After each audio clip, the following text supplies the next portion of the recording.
Bonjour à tous, ça y est, le Tour de France est là. On est en grande forme avec l'équipe de Bidon Collé pour vous parler pendant les 4 prochaines semaines, puisqu'on est aujourd'hui à une semaine du Tour de France. On va en parler pendant tout le Tour de France et même encore après, on fera un long débrief. Pour ça, on va commencer avec une vidéo sur les équipes françaises. Qu'est-ce qu'on peut attendre de ces équipes françaises? Vous, si vous voulez continuer à nous suivre, que ce soit sur les réseaux ou sur YouTube, n'hésitez pas à vous abonner. Ce sera très important pour avoir les notifications sur les prochaines vidéos. Et pour ça, les gars, Hugo, Noah, on va commencer avec l'équipe Decathlon AG2R. Et qu'est-ce qu'on peut attendre de cette équipe qui est tout orientée autour d'un Félix Gall, avec un Oliver Nassen, avec un Stéphane Bissegger, avec Scott Sun aussi qui est présent. J'ai vu Clément Berthet, Bruno Armirail, Aurélien Paré-Peintre et Bastien Tronchon. Hugo, qu'est-ce que tu attends de Félix Gall sur ce Tour de France? Alors déjà tout d'abord c'est un pari. Je pense que là on met tout sur un homme, on essaye de le mettre de la meilleure position possible. Donc c'est quelque chose qui est important. Maintenant à G2R ils ont déjà fait ça. C'est pas leur première fois qu'ils le font.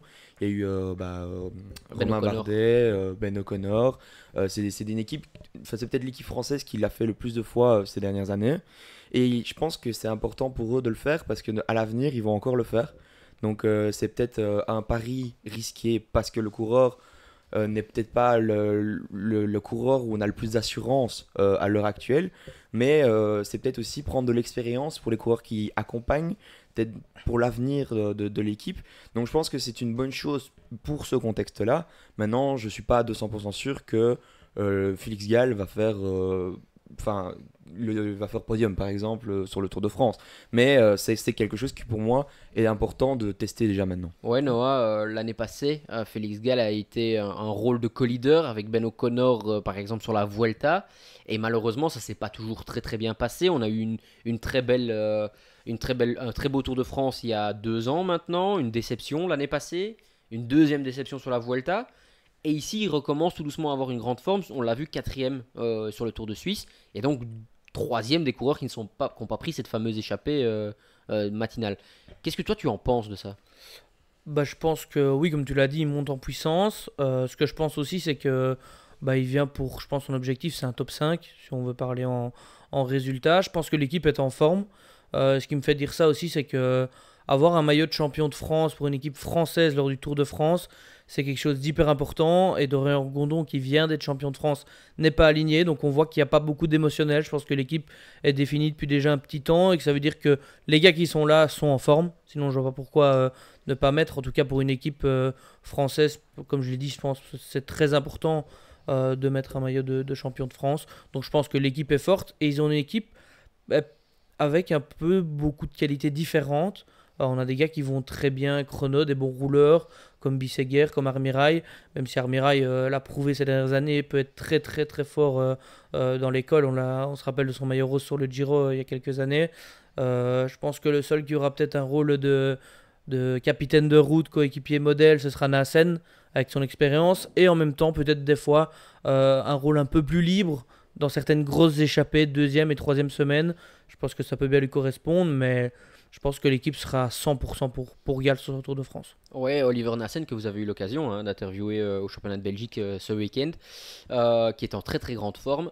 Il faut aussi dire que l'équipe a un projet plus long terme. Il faut savoir qu'il y a Paul Sexas qui arrive, et le fait de jouer le classement général, il faut aussi prendre l'habitude de le faire. Alors, peut-être que tous les coureurs qui sont présents aujourd'hui ne seront pas présents avec Paul Sexas dans le futur. On le sait, Nassen commence à avoir un certain âge. Il y aura Paré-Peintre et autres. Je ne sais pas s'ils auront vraiment ce rôle d'équipier par la suite. Mais par contre, tout le staff, toute la structure va prendre le rythme de jouer un classement général. Ils le font depuis des années, tu l'as déjà dit. Après, Félix Gall, c'est vraiment des montagnes russes, je pense. Il n'y a pas énormément de kilomètres de contre la montre. On en parlera un petit peu pendant ce parcours.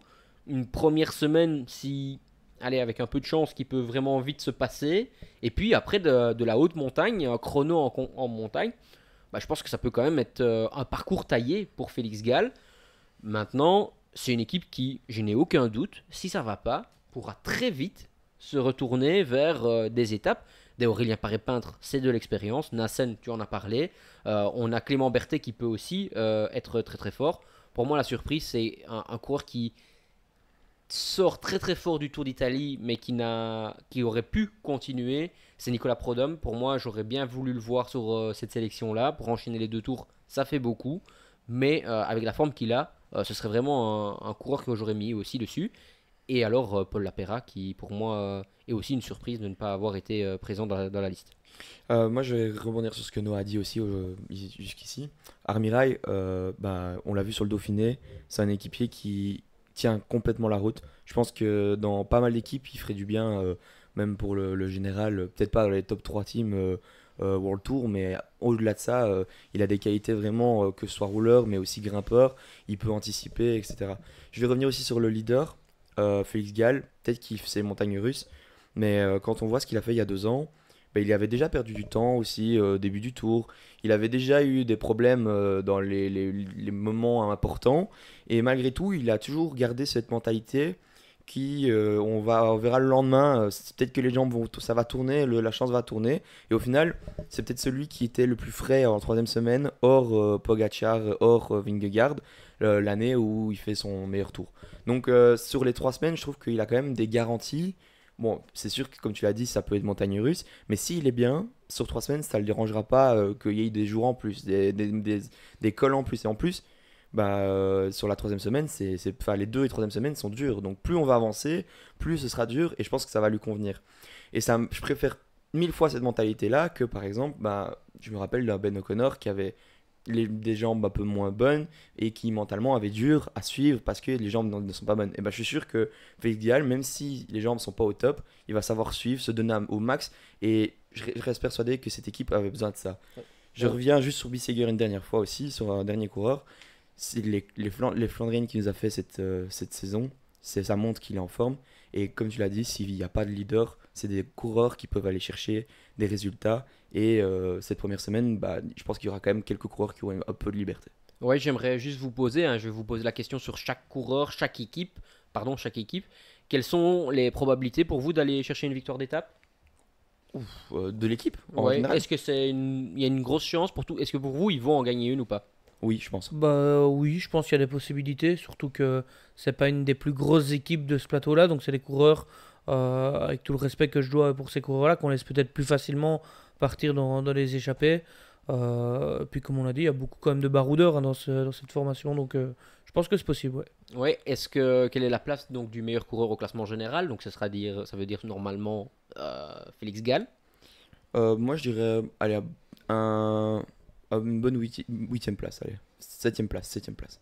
J'allais dire 7ème pour être plus gentil que toi, mais je vais dire 6. Allez. 6. Moi, je dirais qu'il sera aux alentours de la 10e place, ce qui serait déjà quand même pas mal. Et dernière question, est-ce qu'ils vont se battre pour un maillot distinctif? Et si oui, lequel? Je pense que s'il y en a un, ce sera peut-être un maillot à poids.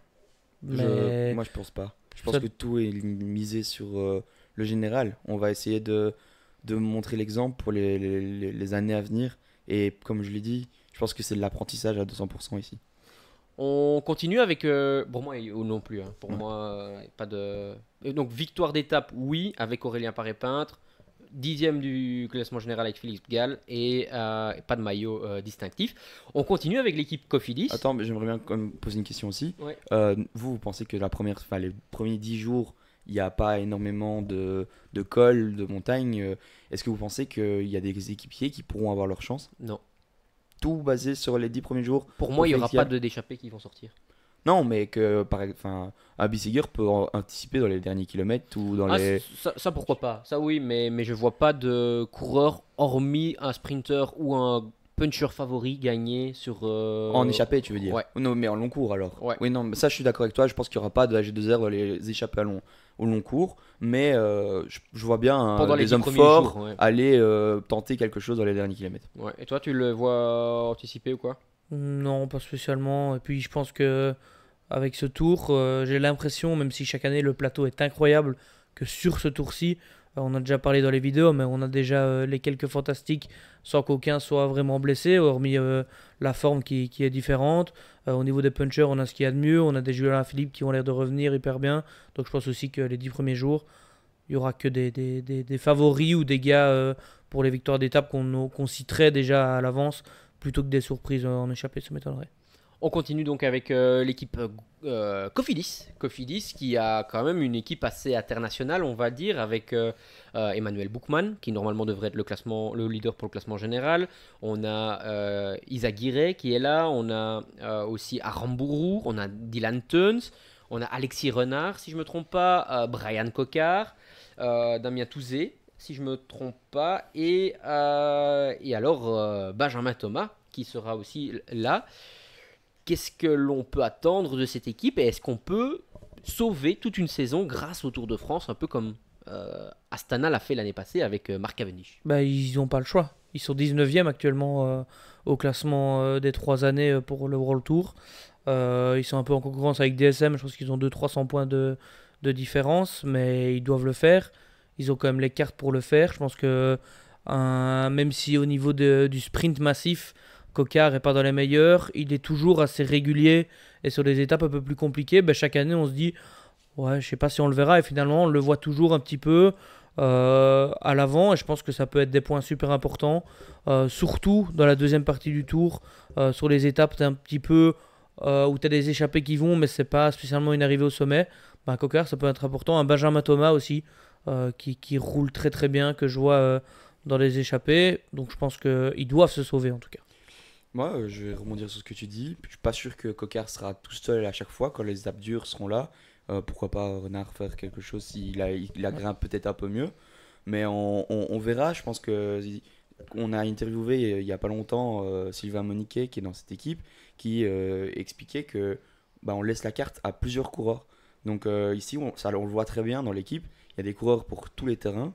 Je pense qu'il y aura au début de l'étape, c'est allez les gars, pas faites de votre mieux, il y aura des consignes c'est sûr, mais ça va être plusieurs tactiques en fonction de la course et on va être dans tous les échelons possibles. Alors je pense que Cocard, tu l'as dit, c'est peut-être pas le meilleur sprinter actuellement, mais un sprint, des fois il y a un petit moment d'aspiration et on peut faire un très bon résultat. Donc pourquoi pas encore rêver d'une victoire d'étape. On sait qu'il faut être très fort pour gagner un sprint sur le Tour de France, mais ça peut toujours, tout peut toujours se passer. Là où j'ai quand même encore des points d'interrogation, c'est pour la montagne. Je vais d'abord revenir sur le Buchmann, sprint si ça te dérange pas. Est-ce que vous êtes si sûr que ça, que le sprinter va être Brian Cocard? Parce que quand moi je regarde la saison, le coureur qui a les résultats les plus... Non, Brian Cocard a gagné au niveau World Tour. Mais le coureur qui récemment a les résultats les plus probants au niveau du sprint, c'est Alexis Renard. Il fait deuxième de la Copenhague Classic ici, Copenhague Sprint Classic il y a 2 semaines. Il est septième à la Panne. Donc quand on regarde, c'est un coureur qui est régulier au très très haut niveau parce que... si je peux me permettre, encore une fois, je ne veux vraiment pas du tout dénigrer la performance de Brian Cocard au Tour Down Under de gagner une course World Tour, mais la Copenhague Classic, c'était une course dédiée aux sprinters. La Classique de la Panne, c'est aussi une course où il y a les meilleurs sprinters du monde au départ, et ici, il a tiré son épingle du jeu. Donc, pourquoi pas avoir 2 sprinters? Est-ce que ce serait pour vous une stratégie payante, sachant qu'il y a des gros points pour les 10 premiers sur le Tour de France? Moi je pense pas parce que sur le Tour de France malheureusement c'est très difficile de faire sa place. On a des grosses formations qui roulent déjà à 10 bornes et à partir de 10 bornes t'as à bloc parce que ici on va avoir des trains comme Wanty. L'année passée c'était un train exceptionnel à Alpecin où tout est dédié pour Philipsen. Même chez Quickstep on va avoir des coureurs qui vont se mettre à la ramasse pour... je parle même pas de UNOX qui vont avoir des hommes qui seront capables de rouler des... Donc pour moi je pense que Cofidis a tout à perdre que de mettre 2 hommes et les laisser se débrouiller tout seuls. Et je pense pas qu'il y a beaucoup d'hommes capables de pouvoir les placer dans les derniers kilomètres, les 3 derniers kilomètres. Donc personnellement je trouve qu'ils ont plus à perdre qu'à gagner. Maintenant c'est sûr qu'ils pourront faire un switch, mais si je devais choisir moi à l'heure actuelle celui qui a le plus d'assurance de faire un résultat encore à l'heure actuelle, c'est pour moi Cocard parce que il a déjà l'expérience de tous ces sprints là et puis Renard à chaque fois qu'il était sur une course et qu'il a fait un résultat, c'était pas non plus la même concurrence qu'il aura sur le Tour de France. Je ne dénigre pas ses résultats, mais Copenhague par exemple, je je pense qu'il y a. Allez, combien de sprinters Après, qui étaient au départ? il est battu uniquement par Meus qui marche Oui, sur non, c'est l'eau sûr. pour le moment. Ouais, et avec un lead-out de Danny Van Poppel, champion des Pays-Bas, avec ouais, à la panne, d'accord, devant lui, c'est des mecs comme Olaf Koy. Et à Copenhague, il y avait Olaf Koy qui était présent aussi. Donc, quand on regarde, ok, bien sûr, il n'a pas sprinté parce que pour des raisons, mais quand on regarde, l'air de rien, c'est peut-être à l'heure actuelle le sprinter français qui est qui a fait les plus hautes performances au sprint ces derniers jours. Maintenant, encore une fois, on est à 2 semaines du Tour de France. Vous l'avez dit, Brian Cocard, bah, c'est l'expérience. Et puis, il y a quand même une des questions que je vous poserai pour chaque équipe, comme je l'ai dit, mais pour moi, Brian Cocard doit jouer cette année le maillot vert. Parce que s'il y a une année où il aura une chance de jouer le maillot vert, pour moi, c'est cette année. Sur les étapes moyennement dures, bah, Van Aert va devoir rouler pour Vingegaard, donc il va pas faire le maillot vert cette année. Pedersen n'est pas là. Matthews n'est pas là. L'époque de Sagan, etc., c'est fini. Et je pense pas que Merlier et Jonathan Milan sont dans une forme pour pouvoir passer les moyennes montagnes. Donc, pour moi, il reste un vrai concurrent, c'est Philipsen. Philipsen. Et donc, à voir si sur les étapes moyennement dures, ils vont pas jouer la carte Van Der Poel, qui a l'air de marcher sur l'eau aussi. Donc, pour moi, Cocard est un candidat vraiment dédié au maillot vert. Mais en plus de ça, on le sait, quand on a allez, un petit challenge comme ça, souvent ça permet d'aller chercher des points UCI Ouais. tout le long. Et on sait pas où il en est, mais quand même Girmay pour le maillot vert, s'il est un peu plus en forme qu'en ce début de saison, ça peut quand même faire mal parce qu'il passe quand même pas mal les bosses normalement. Et sinon, il y avait une question que je voulais vous poser, c'est que qu'attendez-vous de Dylan Teuns sur ce tour alors qu'il a été un peu absent, j'ai envie de dire, depuis ce début de saison. Moi je vais juste dire un mot, revanche. Ouais, c'est tout. Bah ouais, je pense qu'il doit la reprendre cette revanche parce qu'il est un peu décevant et je trouve que même sur, enfin ça va un peu plus loin que cette saison-ci. Je pense qu'il y a encore, il faut aller chercher plus loin, mais ce qui me rassure, c'est que sur le championnat de Belgique, il semblait, bah, on y était, il semblait quand même affûté, il semblait quand même présent, il avait l'air d'être. C'est rare qu'en fait, sur toutes les classiques, on le voit plutôt détendu, plutôt très calme, parce que c'est un coureur très calme. Ici, sur le championnat de Belgique, après la course, on l'a senti qu'il était un peu plus nerveux, un peu plus excité, plus, allez, plus dans sa course, quoi. Et j'ai un peu ça qui me manque pour lui, et j'espère qu'il va avoir la niaque pour ce Tour de France, et j'en doute pas une seconde. Ouais, et alors, du coup, la question de la montagne, c'est Emmanuel Buchmann. Est-ce que l'on peut vraiment viser une place au classement général? Et si oui, laquelle?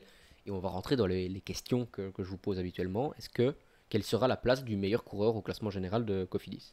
Moi, je pense que ce sera loin. Je pense que Bookman va rapidement perdre du temps. Maintenant, je pense qu'il peut faire quelques petits résultats sur des étapes parce que il a 32 ans. À la fin, c'était plus trop ça chez Bora.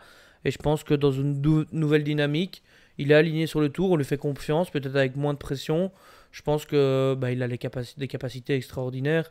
Et je pense que si jamais il perd du temps assez tôt, ce que je lui souhaite pour pas que l'équipe lui mette la pression pour le général, bah, je pense que dans les échappées, Bookman s'arrête Bookman et un grand coureur reste un grand coureur. Donc ça me plairait de le voir briller ou en tout cas à l'avant sur des étapes.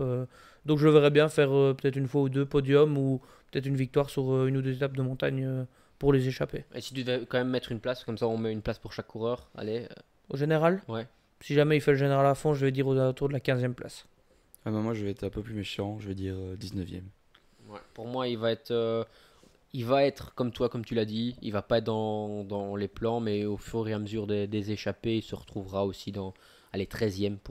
Souvent, on sait, hein, ces places-là, c'est souvent des mecs qui sont très forts en fin de semaine, mais qui ont raté leur début de Ou tour. des échappées très très forts. Et je te vole ta question. Ils vont gagner une étape sur le Tour de France? Ouais, Alexis Renard.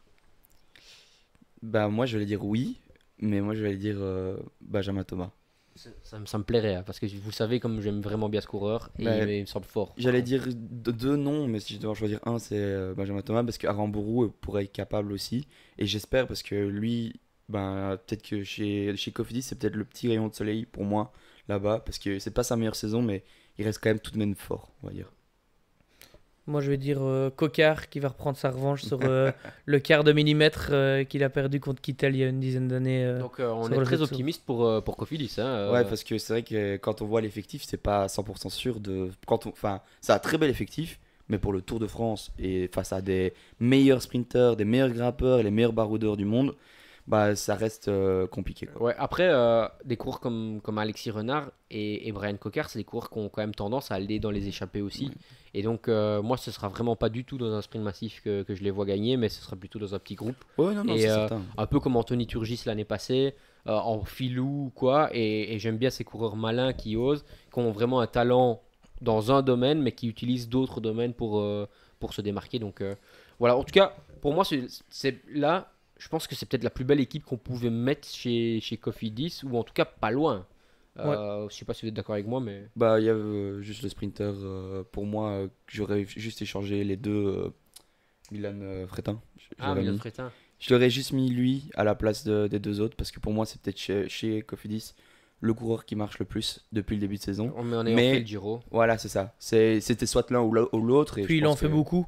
Ouais. Fretin est encore jeune, il est très fort et je pense que gérer son programme, comme tu dis, il a déjà fait un grand tour cette année, il a fait les classiques et il est fort partout. Et là, je pense qu'il est peut-être un petit peu cramos en fin de cycle, donc Ouais, c'est sûr. c'est pas Et, plus mal et je de pense le qu'il mettre en pro. ira sûrement sur le Terraway là plus Ouais, loin. bien sûr. Et- On essaiera et- de l'avoir alors du coup. Ouais. On l'avait eu l'année passée d'ailleurs. Bah, je pense que ouais, il y a chacun ses objectifs. Il est encore jeune, comme tu l'as dit. Mais ce qui est sûr, pour revenir sur ce que tu dis, cette équipe est complètement cohérente dans sa lignée des choses. Là, pour l'instant, on a fait deux équipes qui, en interne et en externe, ont l'air de montrer la même lignée, la même communication. Je pense que ce soit G2R pour le classement général et pour Cofidis pour aller chercher des points et donner la chance de la carte à tout le monde. Je pense que pour l'instant, il n'y a pas de grosses surprises et il n'y a pas de problème qu'on peut signaler, quoi. Ouais. Passons à l'équipe. Non, maillot. Maillot ou pas? Est-ce qu'ils jouent un maillot? Pour moi, oui, le maillot vert. Est-ce qu'ils vont avoir un maillot? Ils vont pas avoir un maillot, mais je pense qu'ils vont jouer le maillot vert parce que Cocard, ça fait des années qu'il le fait, même pour faire 3, 4, 3, 2. Surtout que c'est Et des il points le fait. UCI. Ouais, mais il le fait. Il va le faire, moi. Tu m'as convaincu, ils vont jouer un maillot, je pense pas qu'il l'aura. Mais Ok, parfait. Et Dylan Tuns pour le maillot à poids, ça vous tente ou pas? Non. ça me tente, mais ça sera pas le cas malheureusement. Ok, top. Arkea B&B Hotel, équipe peut-être avec le coureur hot des Français, c'est Kevin Vauquelin. Kevin Vauquelin qui vient de finir deuxième du Tour de Suisse, qui a failli briser la série des coureurs français qui n'ont plus gagné des courses majeures sur une tour d'une semaine avec le Tour de Suisse. Qu'est-ce que vous pensez de l'équipe avec deux axes, hein, Kevin Vauquelin supporté par Ewan Kostiou avec Christian Rodriguez, et puis un Arnaud Desmar entouré d'un Maury Capio avec Mathis Leber, si je me trompe pas, avec Clément Venturini. Il me manque encore un coureur ici, et c'est Garcia, Pierna, Raúl Garcia Pierna qui vient de gagner un contre-la-montre ici et qui est troisième du championnat d'Espagne du contre-la-montre. Pour moi, c'est une équipe, encore une fois, très bien balancée. Et alors, on va garder la même lignée. Qu'est-ce que vous attendez de cette équipe Arkea B&B Hotel? Bah déjà, on a Kevin Vauquelin, tu l'as dit, très fort, qui là, je pense vraiment cette saison, même pour le moment, après une dimension extraordinaire. Je pense qu'en France, on parle beaucoup de lui, mais je pense que maintenant, sur une course, on le regarde totalement différemment. Depuis le début de saison, il est là, il est fort, il gagne l'étoile de Bessèges. Il était Deuxième à la présent, Flèche deuxième aussi. à la Flèche pour la deuxième année consécutive. Là, il a failli gagner en World Tour. Après son étape sur le Tour l'année passée, sur chaque course, il pèse. Hein. J'aime bien comparer souvent les coureurs à leur page PCS. Et quand on voit qu'il y a beaucoup Un chiffre. ouais, voilà, c'est ça, un chiffre entre Eddies, c'est assez impressionnant. Il a pris une autre dimension. Et du coup, je pense qu'il gagnera pas sur ce tour, en fait, parce que il est très fort. Et je pense qu'on va le voir tout le temps pour aller chasser des étapes, je pense. Tu penses qu'il va chasser les Je étapes? pense qu'il va aller chasser les étapes. Bah, moi, je vais rebondir sur ce que vous dites. Vous dites que c'est peut-être le français en vue plus du moment. Et je trouve que les Français ont tendance à médiatiser souvent les Français et de mettre de la pression, etc. Je trouve que lui, pour son talent et pour la forme qu'il a, pour tout ce qui est autour de lui, c'est peut-être celui qu'on médiatise le moins, je trouve.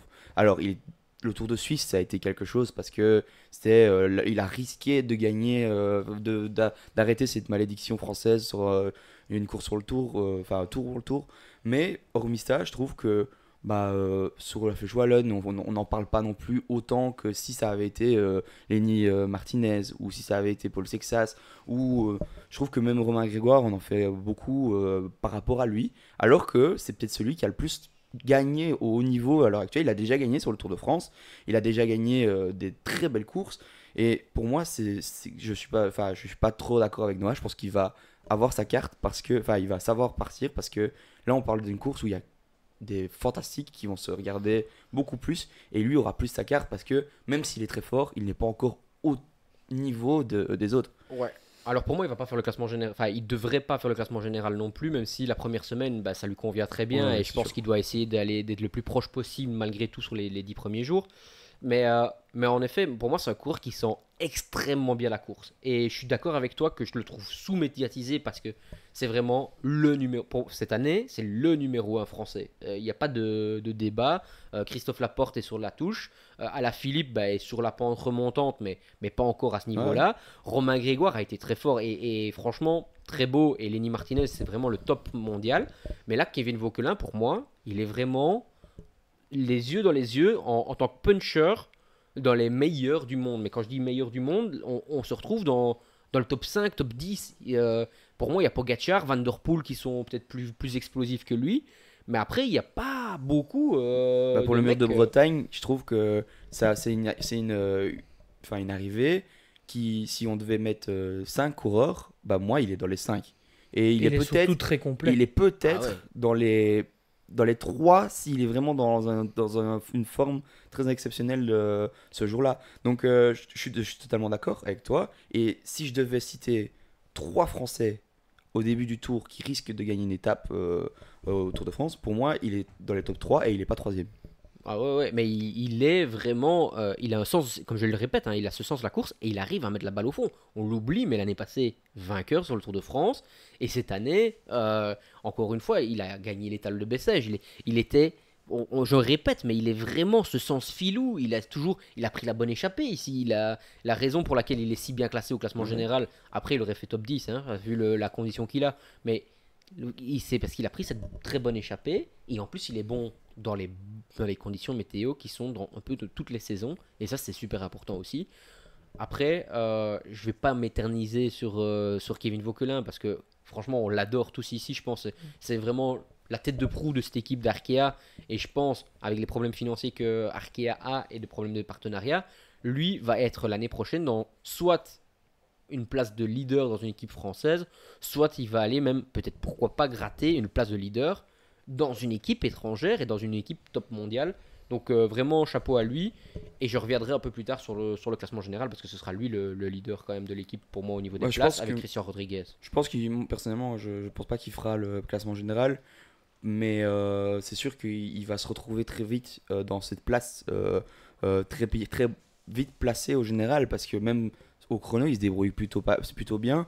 Il Donc fait podium en France. ouais, non, c'est ça. Je pense que c'est un coureur qui a des qualités énormes et enfin sur une dernière petite phrase que je dirais sur lui, mais il est hyper accessible, je trouve. Quand on a Ah été à ouais. chaque fois sur les courses, il a été toujours de bonne humeur, toujours même avec de l'humour, je trouve que alors que c'est quelqu'un qu'on ne connaît pas forcément, on le voit à la TV, mais lui il ne nous voit pas et il arrive à être très accessible, très gentil et Ça faut va avec le le mentionner. côté que tu disais un petit peu sous-médiatisé. Mais c'est vrai que je vous rejoins, après on passera à un autre coureur, mais je vous rejoins sur le fait qu'il est bon partout. Et en fait, c'est un gars, je pense, qui aime bien faire la course. On le voit sur le Trobreléon jouer la victoire. On le voit en montagne défendre un maillot sur un Tour de Suisse qui est peut-être, après les 3 grands tours, une ou en tout cas la course d'une semaine la plus difficile. On le voit sur des classiques, sur des chronos présents. Donc, non, il est hyper complet. On l'a vu au sprint au Championnat de France sur une course très dure, mais c'est comme un long sprint, très long, très dur, très fort, sur une montée très sèche comme à la Flèche Wallonne. Ça lui correspond parfaitement. En fait, je cherche encore quelque chose qu'il ne sait pas faire. Ouais, tout à fait. Ouais. Arnaud démarre, Ouais, du je coup vais on dire. va quand même en parler. Est-ce que ce sera le leader au niveau des sprints ou est-ce que Amaury Capio pourrait peut-être avoir sa chance de temps à autre? Encore, ça dépend, je pense, du parcours. Parce que il y a des étapes où il y a quelques petites ascensions. Alors, c'est pas des cols, c'est pas enfin, c'est pas des montagnes à gravir, mais on sait que des fois, les sprinteurs, on sait pas la récupération, on sait pas comment ça a préparé le Tour de France. Et en plus, on a énormément de questions sur Arnaud Démare, de sa condition. Mais Je pense que même lui-même, je pense, a des questions sur sa préparation. Donc, à voir l'état d'esprit qu'il aura en ce début de tour. Mais je pense que, en tout cas, il y a un train en tout cas qui va être bien pour lui s'il est là pour le sprint. Bah, je pense qu'au niveau des sprints, ça va dépendre aussi des jambes. L'équipe Arkea a eu un peu l'habitude ces années avec Capio, avec Birmans aussi, d'avoir 2-3 coureurs rapides et d'un peu faire en fonction des jambes. On sait bien que les coureurs communiquent beaucoup, il y a les oreillettes, etc. Je pense que c'est une équipe, parce qu'ils n'ont pas le sprinter le plus fort, ou en tout cas un des sprinters les plus forts, qui peuvent se permettre de faire un petit peu en fonction des jambes du jour, du final, qui peut plus correspondre à un ou à l'autre. C'est ce que je pense en tout cas. Ouais, en tout cas, il y a une chose que moi j'aimerais dire, c'est que c'est une équipe qui se désintéresse complètement du classement UCI, et c'est une des seules. Et franchement, j'apprécie la voir courir. Parce que tant j'étais critique sur la start list de ce Tour d'Italie qu'on avait fait ensemble, mais finalement, on a eu un coureur norvégien, et je vais passer le nom parce que j'ai vraiment du mal à le dire, qui a super bien couru. On a Alessandro Verret qui, finalement, dans l'étape, une des dernières étapes, là, qui passe presque le Finestre avec le coureur qui gagne, que j'ai d'ailleurs oublié aussi. Mais ce que je veux dire par là, c'est que cette équipe, elle est combattante, elle va sur des petites courses pour gagner. Arnaud Démare, l'air de rien, ça reste un coureur qui peut-être a le plus beau palmarès du peloton à l'heure actuelle au niveau du nombre de victoires avec Alexander Christophe.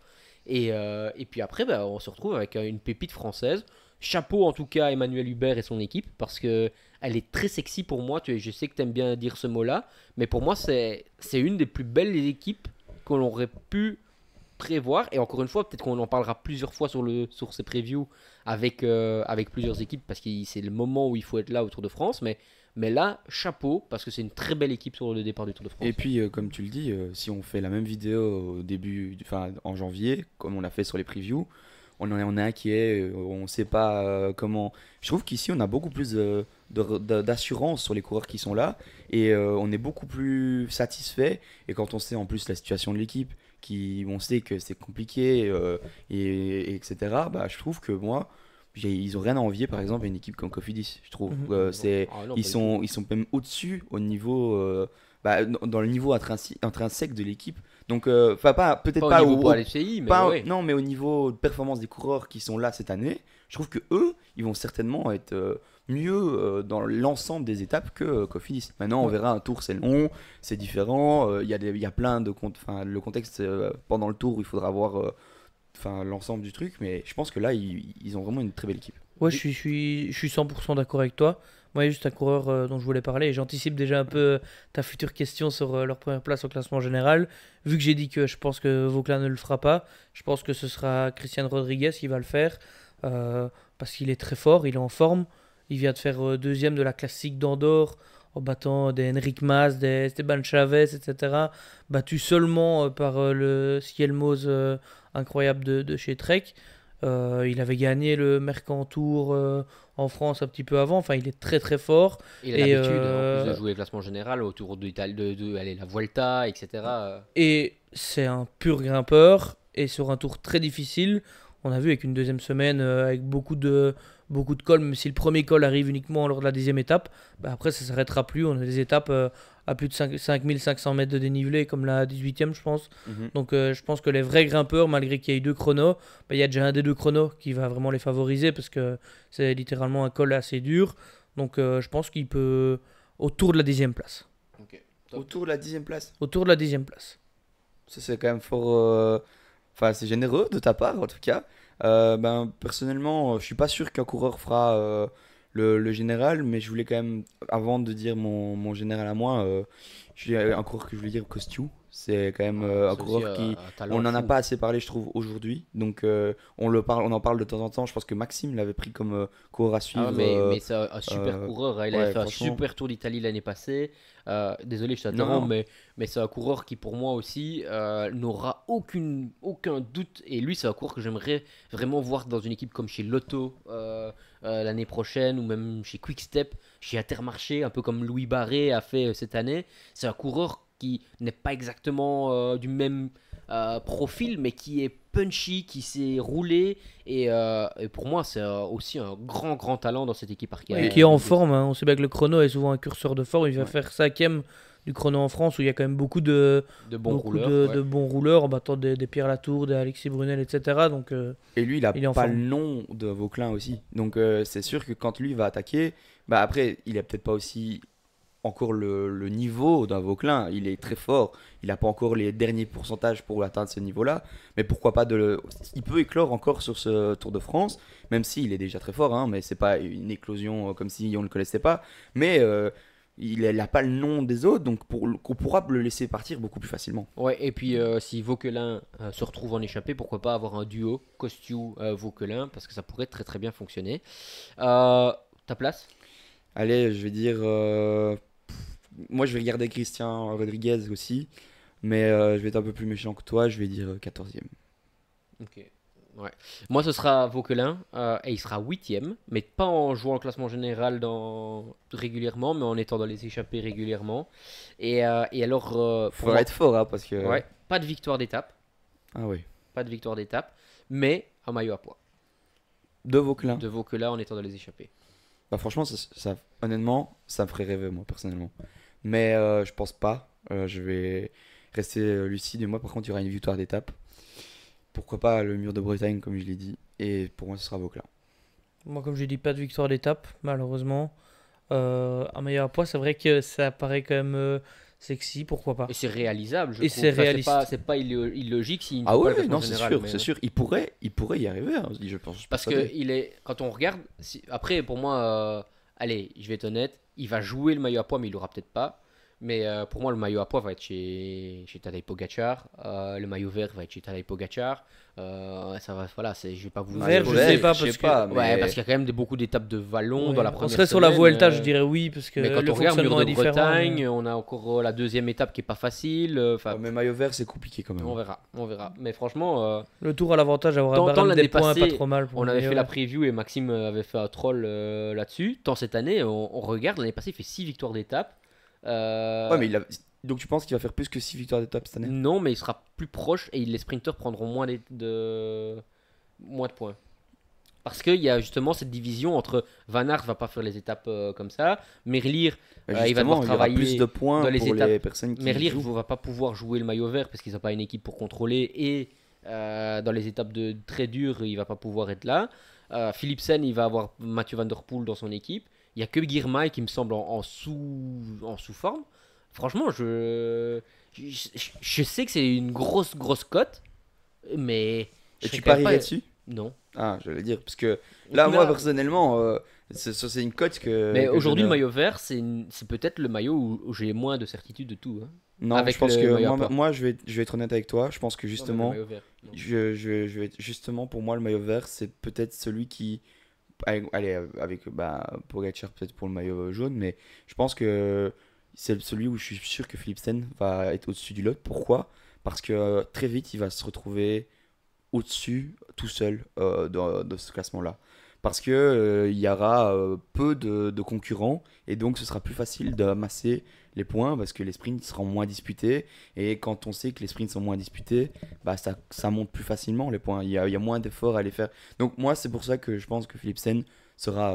Bah après on s'éloigne un peu du sujet d'Arkia, mais je reste persuadé que Vauquelin, s'il fait le maillot à poids pour revenir là-dessus, il a les qualités pour le faire. On Ouais, l'a parce qu'il vu va sur le vite en tour, plus, tu vois. le Tour de Suisse. Et s'il y a une ascension, il y a un sprint qu'il faut faire, il a besoin de personne que pour les avoir les points. Ouais, c'est sûr. Bah, je propose de passer à l'équipe Groupama FDJ. Ouais, parce qu'on Ah, est déjà sur une belle vidéo là. Bah, avec un Français dont on parle aussi beaucoup, Romain Grégoire, qui a gagné au Tour de Suisse, qui gagne aussi depuis le début de saison avec la Fonardèche Classique, qu'il a gagné assez tôt, avec un Lewis Aski aussi, Ouais, très avec, vite, un, quoi. avec un Madouas, à Guillaume Martin, où c'est pas trop où il en est non plus, Clément Russo, Paul Penouet, qui va très vite aussi, beaucoup de jeunes, hein, Quentin Paché, gars d'expérience, donc une très très belle équipe qu'on va avoir sur ce tour-ci, et je pense que j'ai cité tout le monde, Madouas, Cyril Barth, voilà, c'est ça que j'ai oublié, donc une magnifique équipe que je trouve très équilibrée par contre. Ouais, très équilibré avec une absence, hein, l'absence de David Gaudu. Pour moi, ce n'est pas une surprise, vu le début de saison qu'il fait. Et je suis d'ailleurs, merci à Marc Madiot d'avoir pris cette décision, ou alors de David Gaudu d'avoir pris la décision de ne pas y aller, parce que ne- quand on n'est pas en forme, on prend la place de quelqu'un qui a prévu sa saison autour du Tour de France. Et c'est, je pense, une bonne chose de ne pas y aller quand ça va pas. Guillaume Martin, une chance qu'il a été recruté pendant l'intersaison pour pouvoir avoir cette place au classement général. L'air de rien, c'est un coureur qui va faire aussi dans les 20 premiers, je pense. Et puis, moi, il y a quand même ce coureur, hein, Romain Grégoire, mais il y a surtout Paul Penouet, pour moi, qui est aussi une valeur sûre, qui commence à devenir un coureur régulier et qui va aller chercher ses top 10 dans les sprints. Donc, pour moi, il peut y avoir presque dans toutes les étapes un coureur dans les 10 premiers. Malheureusement, ça reste un peu court pour aller chercher des victoires d'étape, selon moi. Ouais, et puis c'est des coureurs qui découvrent aussi Paul Penouet. C'est son premier Tour de France. C'est un coureur qui va devoir apprendre aussi, hein. Asquet, c'est un coureur qui est très fort, mais c'est des coureurs qui sont quand même fort jeunes. Romain Grégoire, je pense que faut pas. Moi, j'aimerais bien juste qu'ils prennent du plaisir, qu'ils essayent de chacun leur manière, et que ce soit plutôt, comme je le dis, du plaisir que se mettre une pression. C'est pour ça que je vais déjà répondre directement à une de tes questions, pour qu'on anime la vidéo. Il n'y aura pas de victoire d'étape pour moi. C'est peut-être un peu strict et direct, mais il y aura beaucoup de belles places. Et je pense que c'est le plus important, c'est d'être toujours présent, d'essayer de donner son maximum. Mais c'est encore trop jeune, et même Guillaume Martin, je pense que c'est un peu trop juste pour ça. Donc l'encadrement est bon, mais il manque 1 ou 2 ans pour pouvoir performer.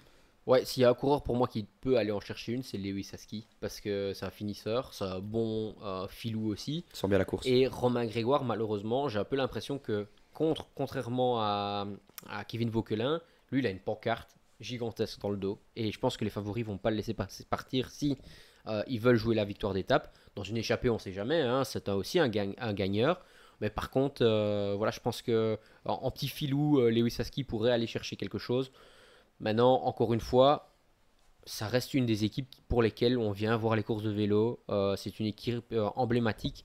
Et ici, même si je suis très strict en étant négatif au niveau de la victoire d'étape, c'est une équipe qui va me faire plaisir. Et c'est en tout cas une très très belle structure qui permet de faire évoluer les coureurs.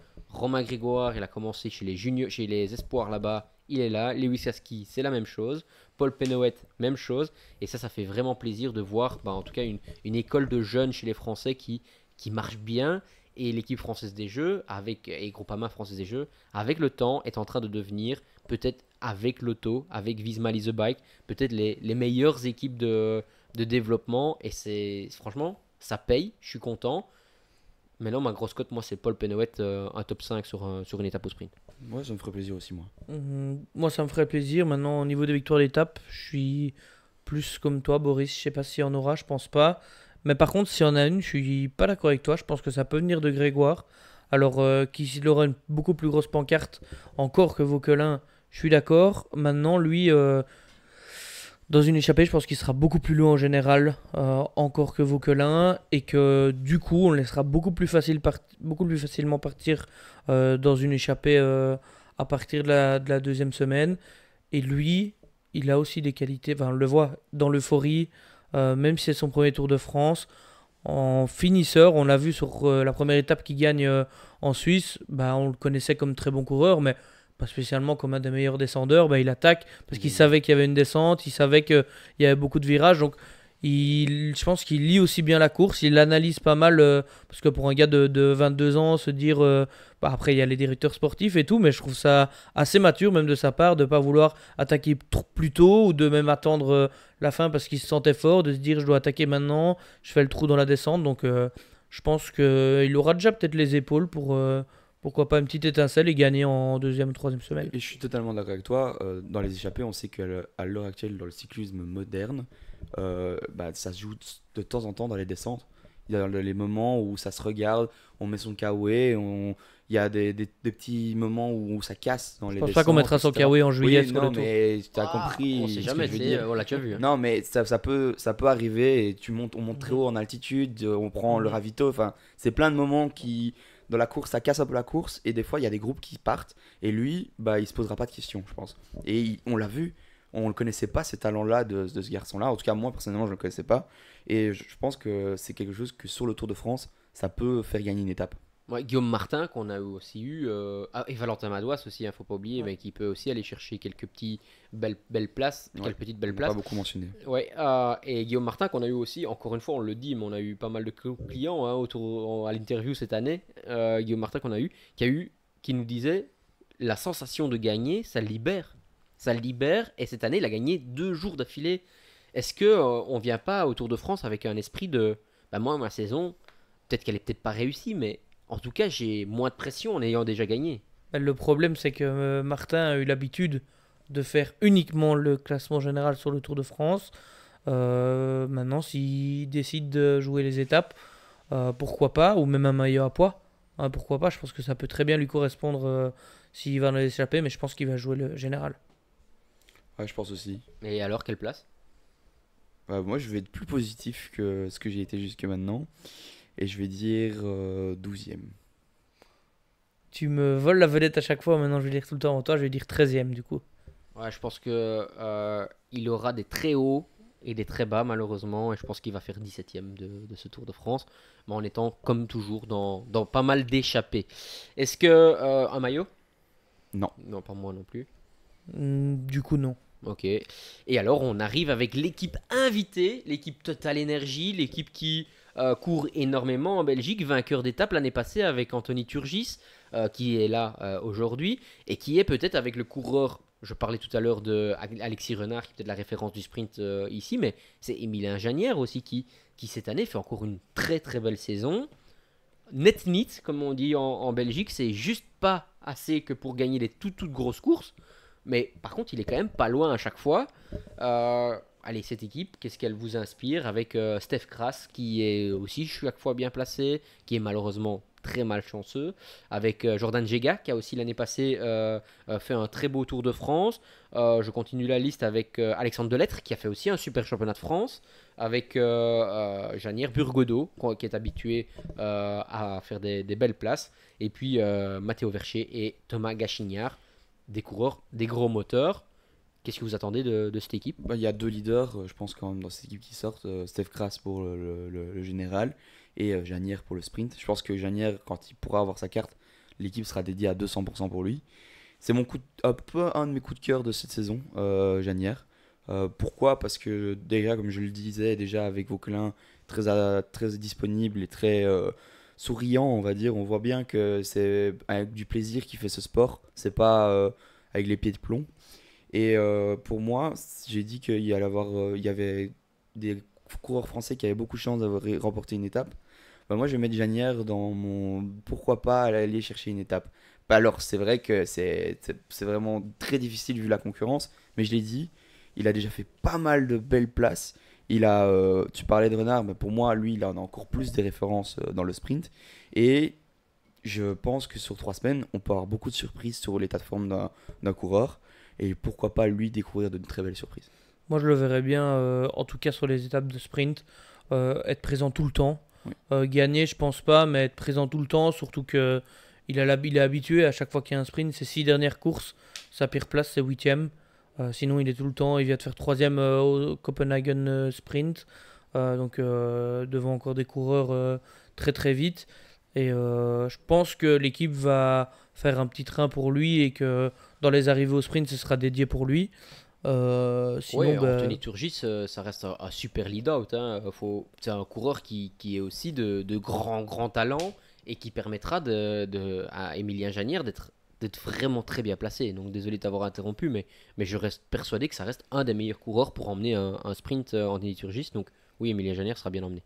oui, c'est sûr. Et puis, par contre, j'espère qu'ils vont gagner une étape parce que c'est une équipe qui a une histoire avec ce Tour de France. Et je pense que malheureusement, c'est peut-être leur dernier.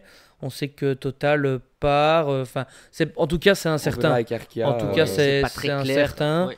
Mais du coup, il y a beaucoup de coureurs baroudeurs qui peuvent partir.